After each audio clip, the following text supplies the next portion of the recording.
Y este relajo se debe terminar. Dijo el tío Nito aquella vez, no. Cuando gobierne yo el país, yo soy el que mando. ¿Quién dijo eso? Señor presidente, te mando un mensaje claro para ti. Desde aquí de Cañaza. El pueblo es el que manda, no usted. Nosotros te pusimos ahí. ¿Pero para qué?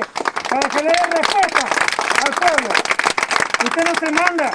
Usted puede andar de país en país, pero aquí mandamos nosotros los panameños, no usted. Si queremos lo bajamos. Así que me mantengo aquí.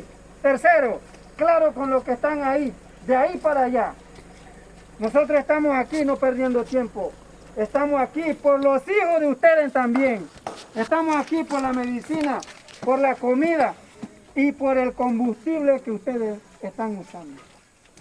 De hoy en adelante, como dijo la señora Lola, tomen conciencia. Lleguen ese carro, archívenlo, tírense a la calle también, porque lo que peleamos nosotros le beneficia a ustedes también. Deben apoyarnos.